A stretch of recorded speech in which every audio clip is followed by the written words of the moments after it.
Broadcast is now starting. All attendees are in listen-only mode. Okay, hello everyone. Thanks for joining us today and welcome to the webcast. My name is Ted Ballantyne. I'm the Managing Director of Pro Judicata Legal Marketing, and we're going to hear a great presentation today, the focus of which is the killer mistakes that attorneys make when marketing. And to walk us through this, we have an expert on the subject, and that is Stephen Seckler. And for the last 20 years, Stephen has been coaching attorneys on business development and marketing practices. He's a seasoned recruiter, and you may know him from his award-winning blog, Counsel to Counsel, which has been twice nominated by the ABA Journal as one of the best websites for attorneys.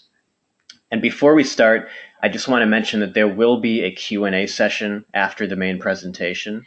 And so if you want to submit a question, you can do that at any time. Just type it into the chat box in the right-hand corner of your screen. And once you send it, it will go straight to us. So with that said, I'm going to hand the reins now to Stephen to take us through the presentation. So whenever you're ready, Stephen. Thanks so much, Ted, and thanks Pro Judicata for inviting me to participate in this webinar. Like you, I'm trained as an attorney, and like many of you, selling does not come naturally to me. I chose law school because I wanted to become a professional, not because I wanted to be a salesperson. But selling is an important skill for all of us, and being a good lawyer is important, but it's not sufficient if you want to generate the work that you like. Clients don't just come to you because they know that you do good work. They need to know you, like you, and trust you. And this only happens if you invest time and energy into marketing. So if you are in practice for yourself, you know that marketing is your lifeblood. And if you're working as an associate for a firm and hope to become partner someday, you know that generating work is also important. So I'm going to spend the next 30 minutes or so going through what I think are some of the more obvious mistakes that I personally have made throughout my career in learning how to become a marketing professional.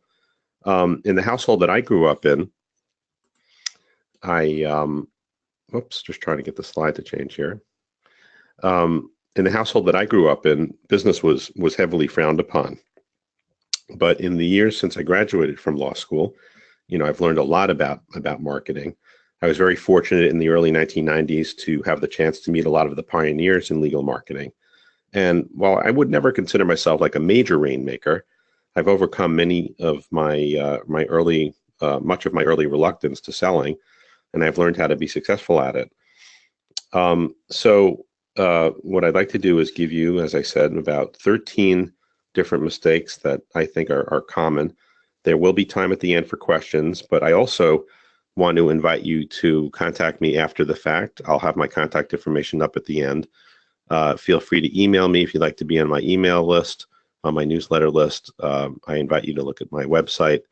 I do a blog, and I'm always happy to take people's phone calls and just talk to them informally if you're just sort of trying to figure out what you want to do with your marketing, where your focus should be.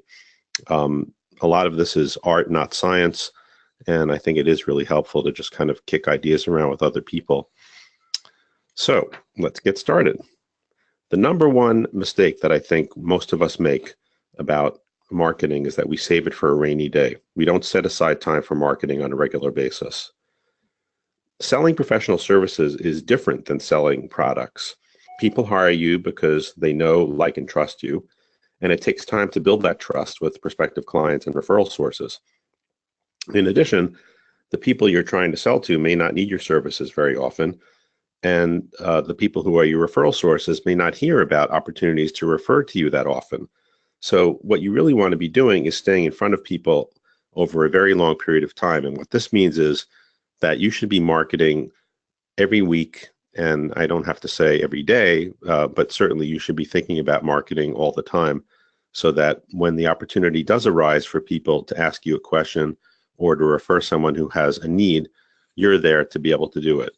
So don't, and this applies, by the way, when you're busy too. Like if you have active client matters going on, one of the, I know that some of you out there do litigation, and one of the problems that litigators have is that they get tied up in the cases that they're working on, and then it becomes very difficult to sort of focus on other things. But if you could sort of pick away at some of the activities that we're going to talk about in the next 30 minutes, it's useful to be doing that on a regular basis.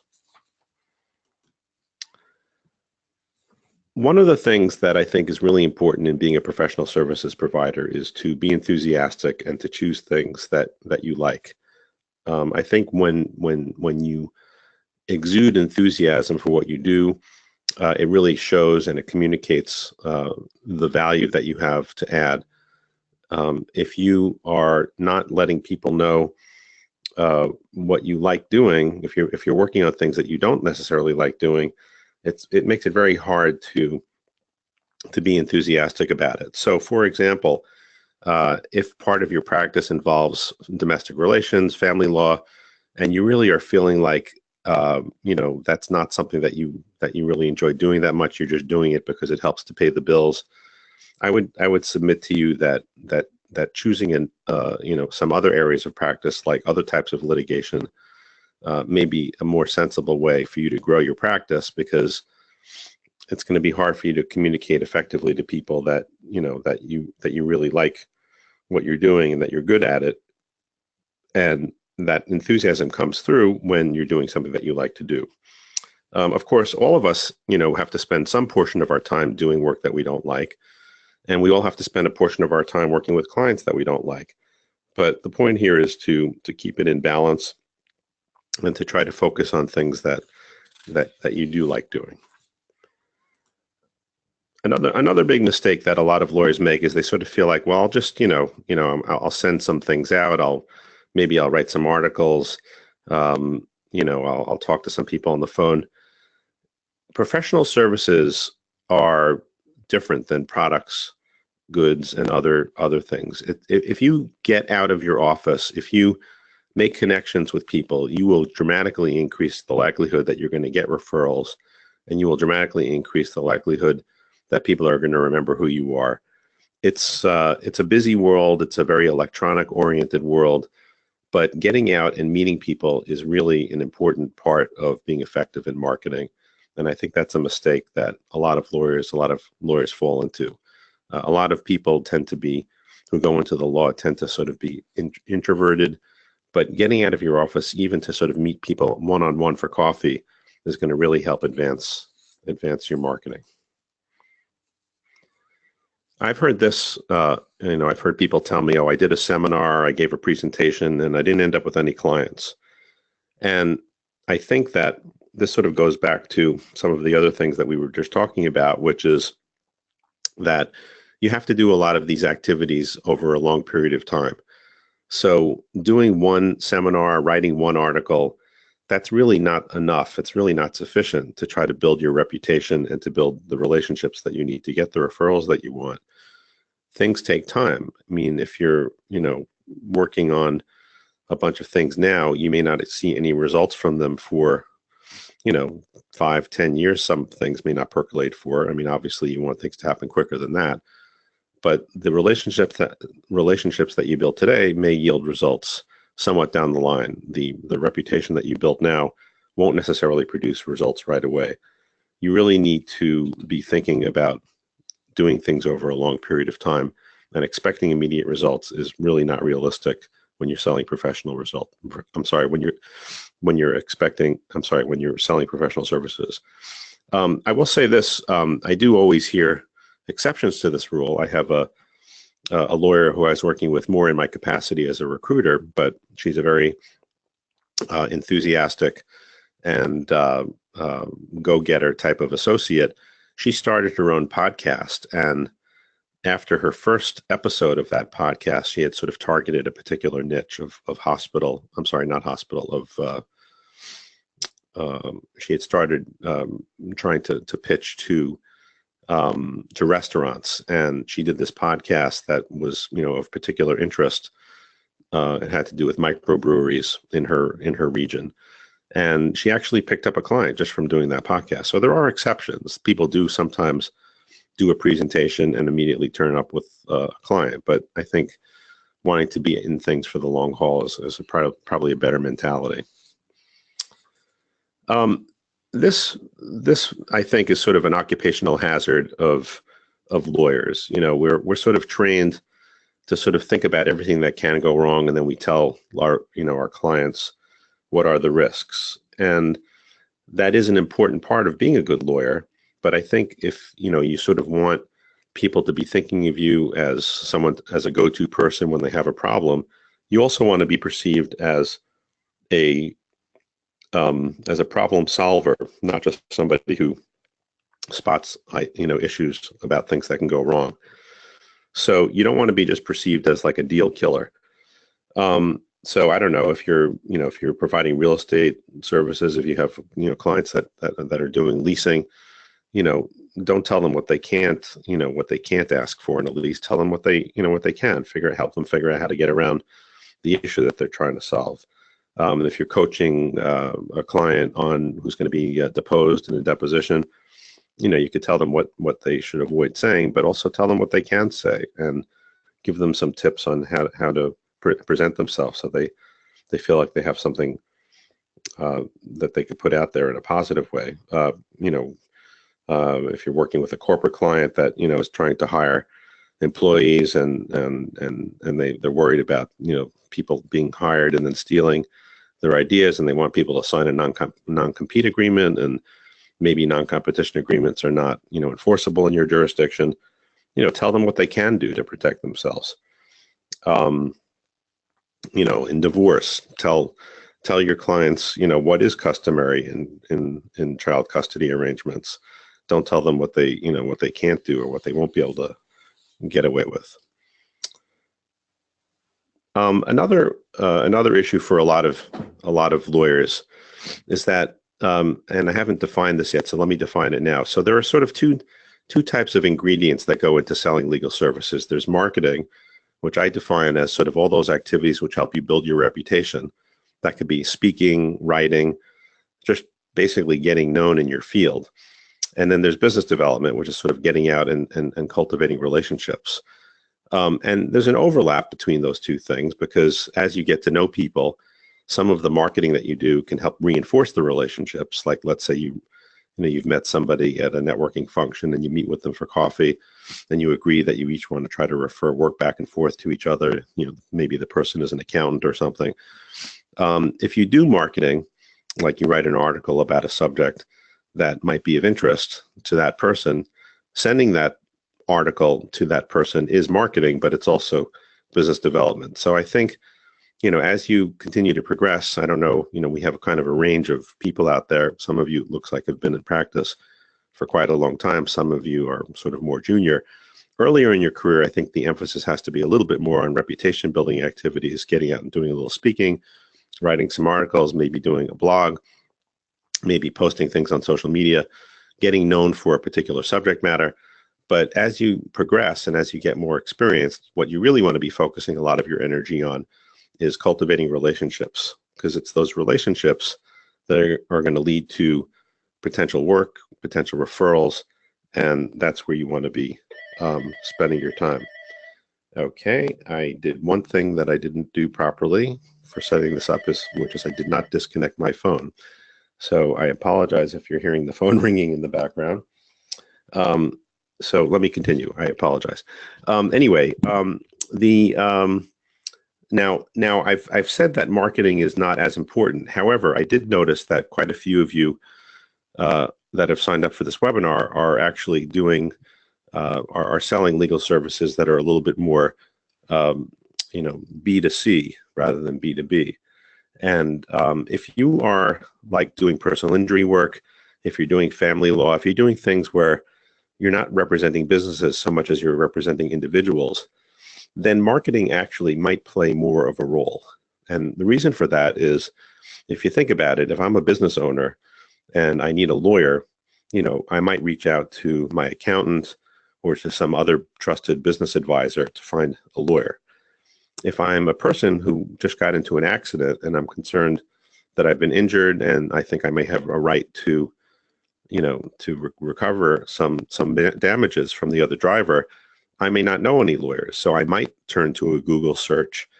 I might look at advertising, those types of more static, less in-person types of activities, or maybe the way that I get to my lawyer. Now, most people, you know, that need those kinds of services may also turn to their friends and ask them if they know anybody, which is why, you know, you do also want to be building your reputation in your community, even if you're, you know, if you are doing B2C type of representation. When I say B2C, I mean business to consumer as opposed to business to business.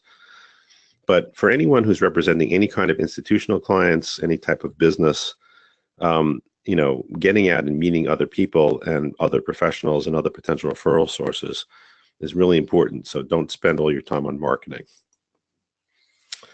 Failure to focus. Now, again, this, you know, this is a little bit of a nuanced issue because it depends upon what you do. But I would say, for the most part, it's not helpful to tell people who you meet that you do everything, because if you do everything, then it's hard to, you know, remember.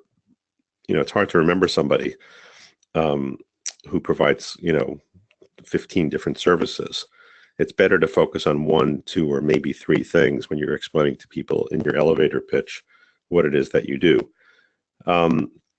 And so I think that, again, a number of you seem to be doing a bunch of different things and providing a bunch of different services, and that's okay. Sometimes you can, you know, to sort of define yourself by an industry and then maybe provide multiple services to that industry. But what I'm mostly saying is, when you're out there and you're telling people what you do, you want to be able to let everybody know who your ideal client is, and that's sort of like the middle of this bullseye. You want to say, I represent, you know, spouses who are going through divorce. A lot of my clients have children, and I deal with child custody issues. Now, that doesn't mean that's all you do, but you want to be giving a focused message when you get out and you meet your market. There's then the next kind of ring, which is work that you will do. So maybe your focus is divorce, but maybe you also do some estate planning. But maybe when you're introducing yourself, you don't tell people that, or maybe you do. It depends. Or maybe the next ring for you is, like, you know, collections work. You don't really talk about collections work, but collections is part of your practice. Or bankruptcy. Then there's all the work that you hear about, that you have an opportunity to hear about, that you are going to refer out.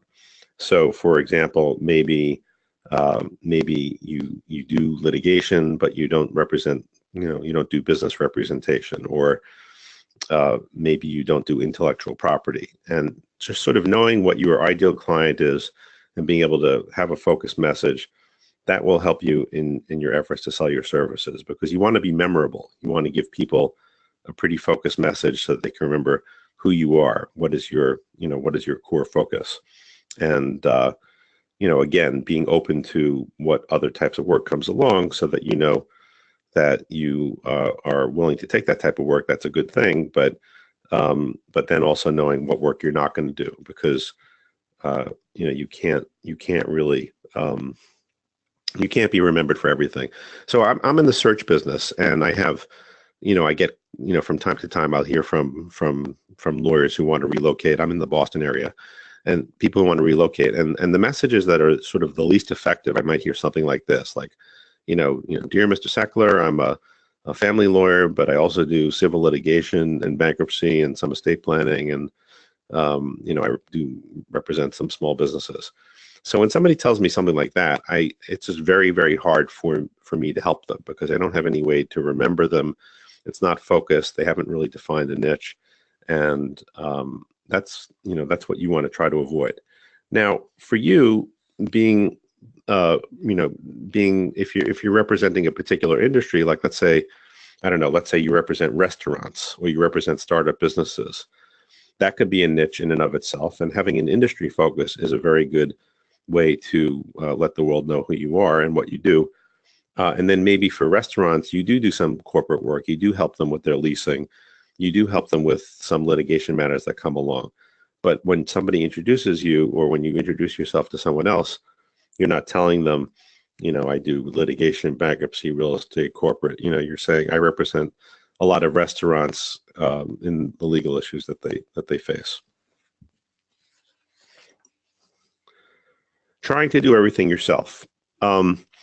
So we live in a do-it-yourself world. There's a lot of tools available electronically to help us to, to create websites, uh, to create.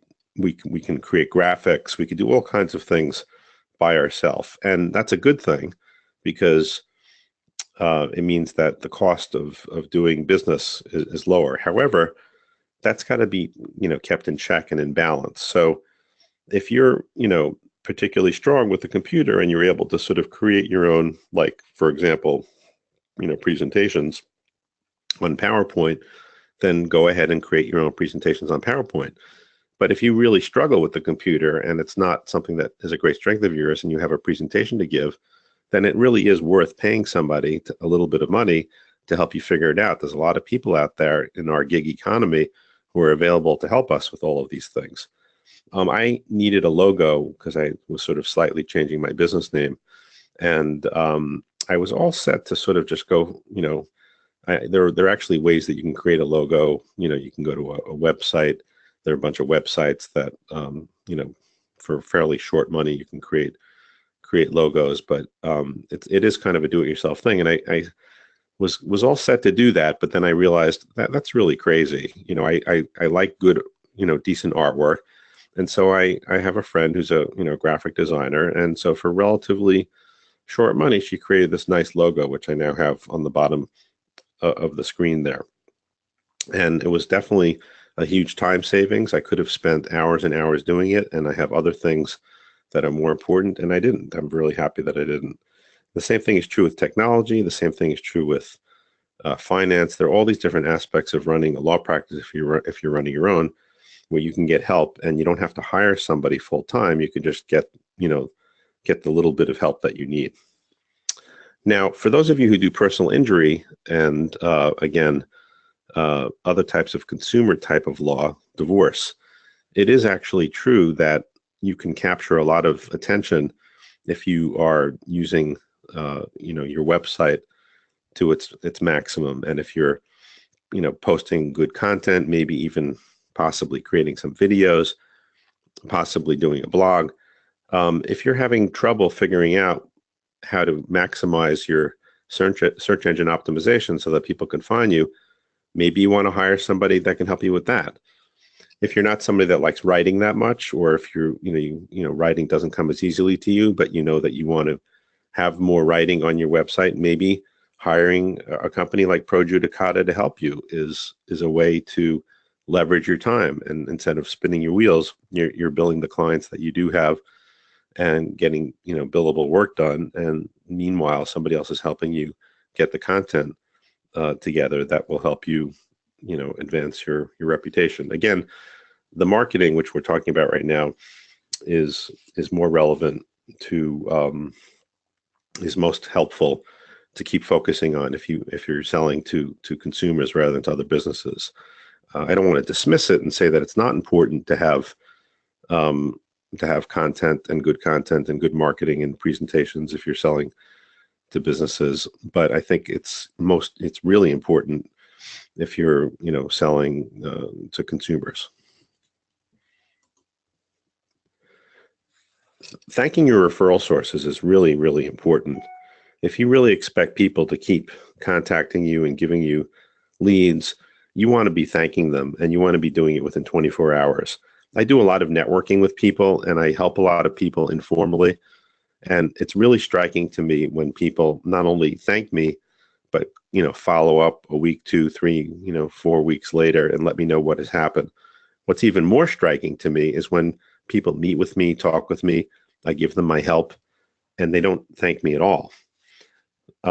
So don't forget to send thank you notes. Don't forget to let people know that you really appreciate that they were thinking of you. Giving up too easily is, I think, sort of, for me, one of the challenges of, it's sort of addressing one of the big challenges of the world that we live in now. People are very busy. It is very, very hard to cut through the noise. And so I have a client I'm coaching right now And I said, well, so, did you reach out to some of your former colleagues? Because he's trying to generate some referrals from lawyers who he used to work with at other law firms. And he said, oh, well, I reached out to Jim and to Dan and to Sally, but I didn't hear back from them. And I was like, well, did you, reach out to them once or twice? And he's like, well, yeah, I thought I'd contact them again next week. So the point is that you really want to be persistent in trying to reach people. For one, sometimes email goes into spam folders, and I got to tell you, that has happened to me many times where I thought people weren't being responsive, and it turns out that they actually never saw my email. Another strategy that I use, which I think is really helpful, is, I might contact somebody by email. The next time I'll try calling them and leaving a voicemail message. And then if I have their cell phone number, I might use texting. So using a multimedia approach is a way to kind of overcome this problem in our busy world where people are being inundated with input from lots of different media. You got to sort of go after people, and you got to keep it up, and you should try different media. I had a lawyer I was trying to recruit, a partner at a major law firm, and I spoke to him in August. We had a very nice conversation, and it was clear that he was amenable to exploring a lateral move. And I said, okay, well, I'll follow up. And then I tried him the following week, and he didn't respond to my email. And then I tried him the week after that, and he still didn't respond. Well, this went on for several months. And at the end of 3 months, I finally reached him on the phone. And he hadn't responded once in that entire 3 months after our first conversation. And you know what he said to me? He said, thank you. He thanked me for being so persistent, and he apologized for not being able to get back to me.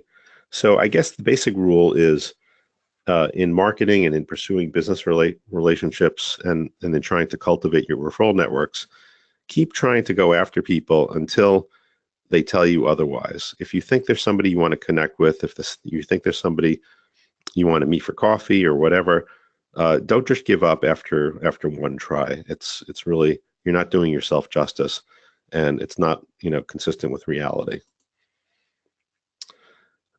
A lot of people, sort of like the mantra over the years has been that, well, playing golf is a great way to generate work. And that actually is true for some people because golf is, an informal activity. You're spending a lot of time with somebody. You're focusing on something other than the business. It's a nice, enjoyable activity for some. But that's only true if you like playing golf. So if you don't like playing golf, or if golf is not in your budget, then don't play golf.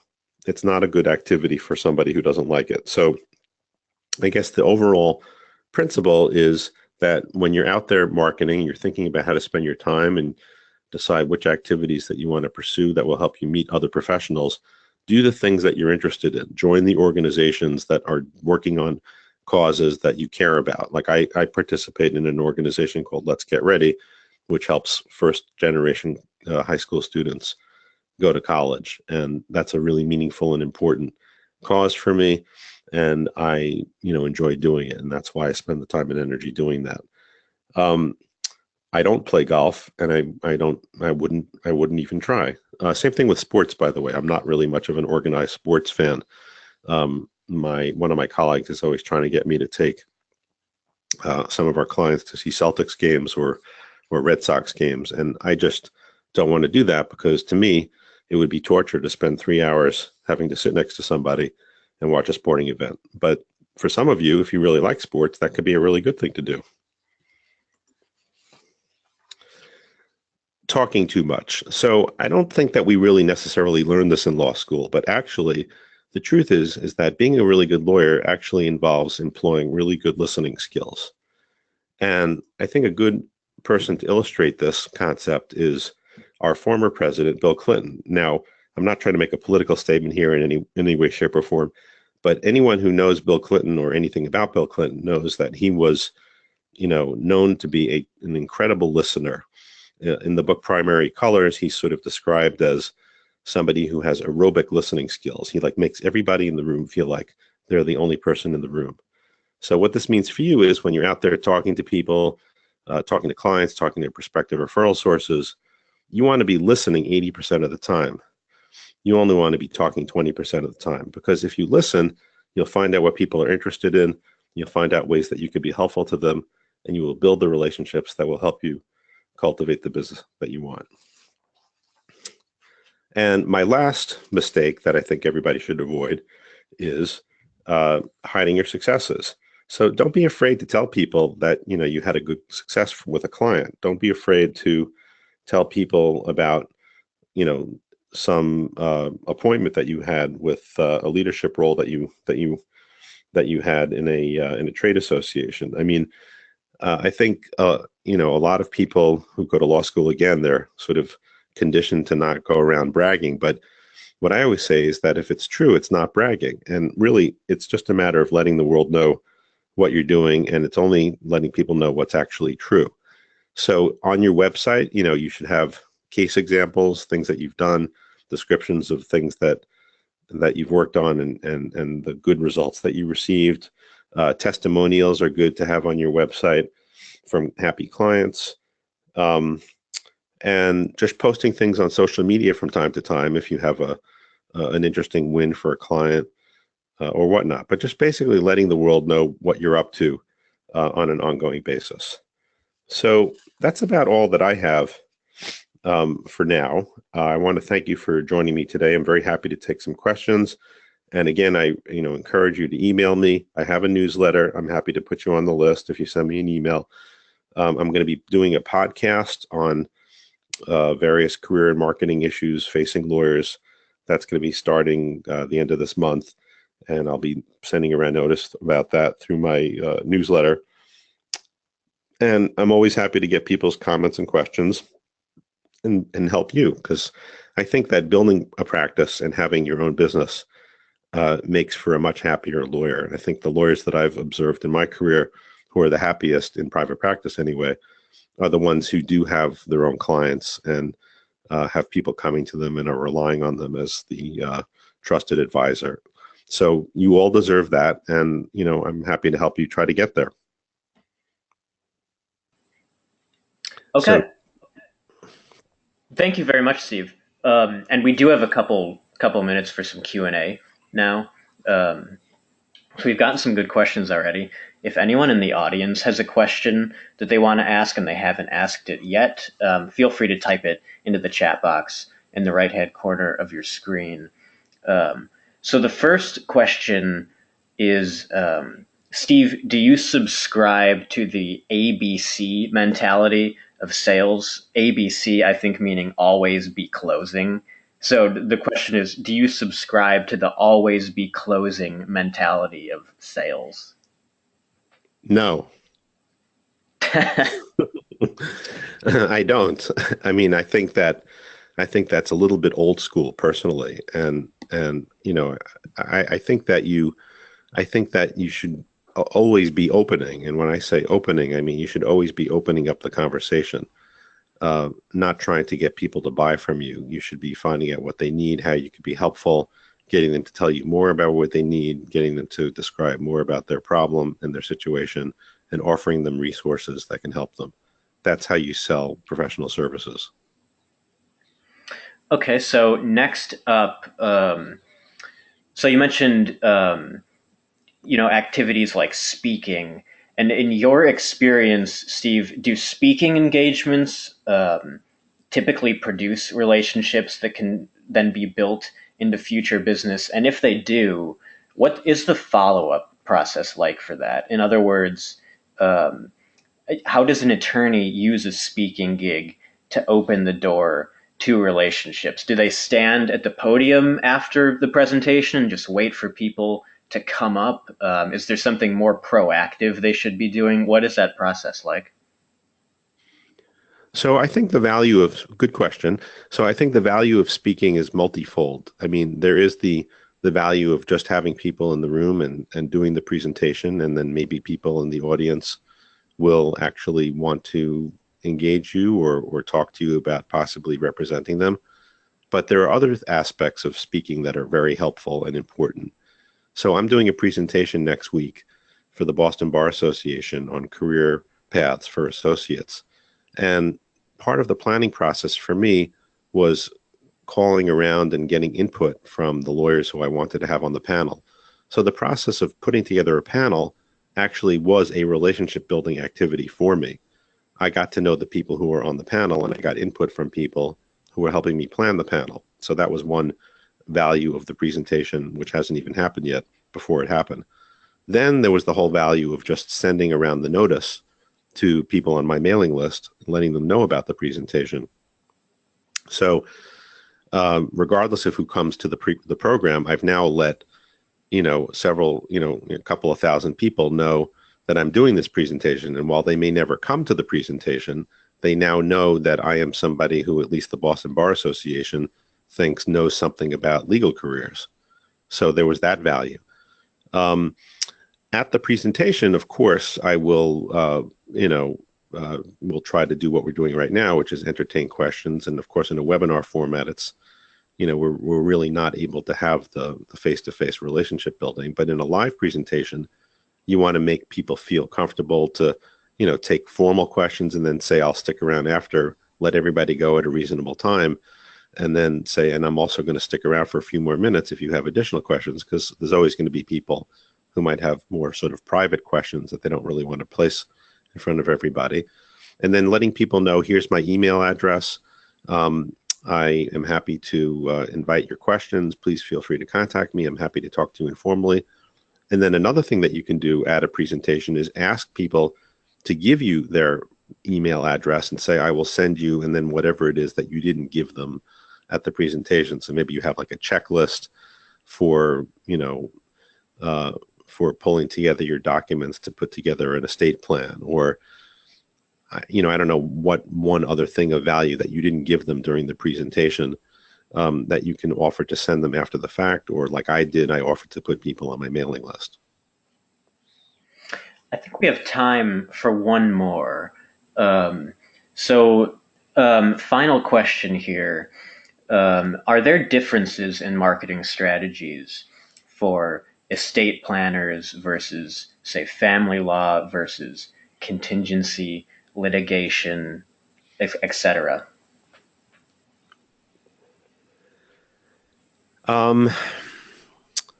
There are differences in the types of marketing that you would do for each of those types of work.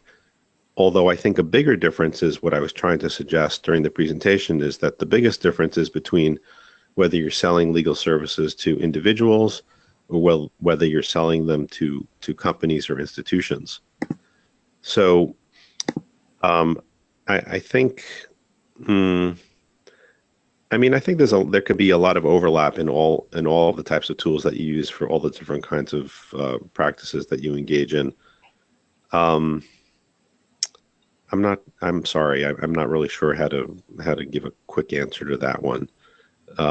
Maybe it's, maybe for estate planning, networking with, or even divorce, maybe networking with accountants is more valuable, whereas personal injury, I've heard a lot of personal injury lawyers have a lot of success actually not doing so much business development as opposed to just sort of, putting really great content together on their website, sending stuff out, and sort of capturing eyeballs just because people either, are considering suing and they're looking around for a lawyer and maybe they don't know lawyers. So I think it's maybe you're not as likely to get referrals, although actually for personal injury, as for family law, as for estate planning, networking with and building relationships with lawyers who don't do those things to try to kind of generate cross referrals. Like I don't do corporate work, so I'll refer you corporate work if you can refer me family law.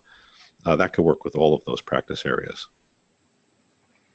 Okay, I think that's all the time that we have today. But on behalf of Pro Judicata, I want to thank Stephen Seckler for presenting today.